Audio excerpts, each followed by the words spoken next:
तो महाराज कन्हैया ने जहां पांडव सोते थे वहां पांडवों को उठा दिया, या नहीं सोना तुम लोगों को, चलो मेरे साथ। उधर पीछे से द्रौपदी के 5 बेटा आके सो गए। अश्वत्थामा पहुंचा और राधी रात को सोते समय 5 के सिर में तलवार चला दिया। 5 के सिर धड़ से अलग, सिर को झोली में भरा, पहुंचा दुर्योधन के पास, हो गया तुम्हारा काम, पांडव मर गए। दुर्योधन प्रसन्न हो गया, अरे वाह। ज्यों झोली से सर निकाले, अरे ये तो द्रौपदी के पुत्र हैं। दुर्योधन दुखी हो गया। तो एक ही क्षण में प्रसन्न हुआ और एक ही क्षण में दुखी हुआ, इसलिए दुर्योधन की मृत्यु हो गई। इधर द्रौपदी ने रोना शुरू किया, और जब द्रौपदी रोती है तब अर्जुन आया। इस गुरुपुत्र ने ऐसा निष्कृष्ट लज्जित निंदित कार्य किया। हाथ में गांडीव लिया और द्वारिकाधीश के साथ चल पड़ा। हे कृष्ण, मुझे ले चलो अश्वत्थामा के पास, ये हमारे गुरु के जीवन में कलंक है। महाराज उसको बांध करके और सामने उपस्थित कर दिया। हे देवी, बताओ क्या करूं? मारूं? कैसे मारूं? किस तरह से मारूं? क्या दंड दूं? द्रौपदी कहती छोड़ दो। क्यों? बोलिए गुरुजी का बेटा है, आपको दया नहीं आती। अर्जुन को बोला तुम, अर्जुन ने, इनका नाम है कृष्ण। क्या नाम है? आप राम राम राम राम राम राम राम राम बोल सकते हो, लेकिन किसी को तो कृष्ण कृष्ण कृष्ण कृष्ण, बड़ा हमारा जीव को बड़ा तोड़ना मरोड़ना पड़ता है।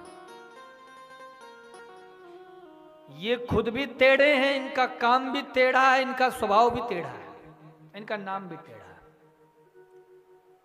अर्जुन बोला प्रभु क्या करें? तो ठाकुर जी कहते हैं ब्रह्म बंधुर्न हंतव्य आतताई। ये माता और पिता दोनों ही ब्राह्मण हैं, विशुद्ध रूप से वही ब्राह्मण कहलाता है। यदि गीता में कहा गया है, यदि महाराज भागवत जी में भी ये वर्णन है, यदि किसी की मां ब्राह्मण है, पिता ब्राह्मण नहीं है, या पिता ब्राह्मण है, मां ब्राह्मण नहीं है, ऐसे व्यक्ति का जो संतान होती है वह ब्राह्मण नहीं कहलाती है, वह वर्ण संकरता वहां से जन्म लेती है। और ऐसे ब्राह्मण को पूजना भी नहीं चाहिए। ऐसे ब्राह्मण के द्वारा जो वैदिक मंत्र होते हैं यह कभी भी कल्याण के लिए नहीं है। तो जन्मना ब्राह्मणोगे संस्कारा द्विज उच्यते। जन्म से ब्राह्मण हो गए तो खाली ब्राह्मण बोले नहीं, संस्कारा। जब उपनयन संस्कार हो जाता है ना, तब जाकर के वो द्विज कहलाता है। संस्कारा द्विज उच्यते। उसके बाद जब वह वेद का पठन पाठन करता है तब जाकर वो विप्र कहलाता है। शास्त्र कहता है ब्राह्मण यदि अपनी 10 इंद्रिय से प्रसन्न होकर और केवल मात्र प्रेम पूर्वक आशीर्वाद दे दे तो मैं गारंटी से कहता हूं कि उसका कोई भी कार्य हो, उस कार्य को पूरी करने की जिम्मेदारी फिर उस ब्राह्मण की नहीं, देवताओं की हो जाती है। क्यों? क्योंकि ब्राह्मणों ने कहा है। शास्त्र कहता है ब्राह्मण को कभी किसी की नौकरी नहीं करनी चाहिए। हाँ। एक हमारे पूज्य बाबा गुरुजी बड़ा सुंदर भाव गाया करते थे।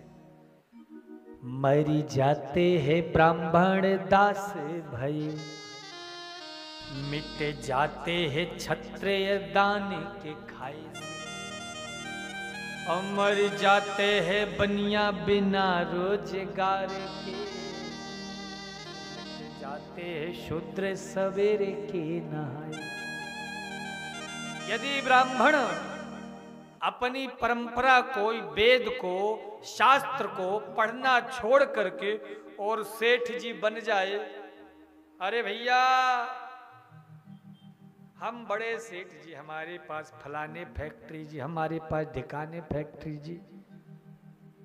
बोले ऐसे ब्राह्मण को कौन प्रणाम करेगा? और वह ब्राह्मण किसी का भी कल्याण नहीं कर पाएगा। अब जूता चप्पल की दुकान धरेगा महाराज तो उसका ब्रह्मत्व, उसका ब्रह्मत्व, उसका तेज समाप्त हो जाएगा। ब्राह्मण की सबसे बड़ी जो ताकत है वो उसका पुंज है, उसका तेज है, जो वह तेज मंत्र जप से, वेद के पठन पाठन से, यज्ञ अनुष्ठान से कमाता है। आपने देखा होगा जो ब्राह्मण वैदिक परंपरा से रहता है महाराज, वेद का संध्या त्रिकाल संध्या करता है, उस ब्राह्मण के अंदर ऊर्जा आ जाती है, तेज आ जाता है। उस ब्राह्मण को आप डायरेक्ट देखोगे ना महाराज तो आपकी आंखें भी चौंधिया जाएगी। लेकिन वही ब्राह्मण अपना वेद का अनुसरण करना छोड़ दे और इधर उधर के व्यर्थ के कार्यों में लग जाए तो आप देखिएगा उसका तेज समाप्त हो जाएगा। दूसरी चीज क्षत्रिय, वेद कहता है ब्राह्मणोश्च मुखमासीद बाहु राजन्यः। क्षत्रिय महाराज राजा कहलाता है। संसार को चलाने का जो कार्य है वो क्षत्रिय को दिया गया है। क्षत्रिय का तो एक ही कर्तव्य होता है, यज्ञ की रक्षा करना, संतों की रक्षा करना, मंदिरों की रक्षा करना, देवालयों की रक्षा करना। पर कई ऐसे भी अब हो गए हैं साहब जो इन देवालयों की रक्षा करना तो भूल गए हैं, अपितु तो महाराज खुद मदिरा शराब इत्यादि के नशे में मांस मदिरा भक्षण करके और खुद गंदे नाली में पड़े रहते। तीसरा महाराज वैश्य, यदि वह धनोपार्जन करना छोड़ देगा महाराज तो यह संसार की जो गति है वो रुक जाएगी, संसार की क्रिया नहीं चल पाएगी। इसलिए वैश्य का एक ही कर्तव्य है, ऊरूत दस्सजद वैश्य, ज्यादा से ज्यादा श्रम करे और जो श्रम करके धनोपार्जन करे उस धन का 10वां हिस्सा धर्म में लगाए। आपने केवल और केवल पैसा कमा के जेब में भरा है ना साहब, तो मैं सच कहता हूं वो धन दुर्गंध देने लगेगा।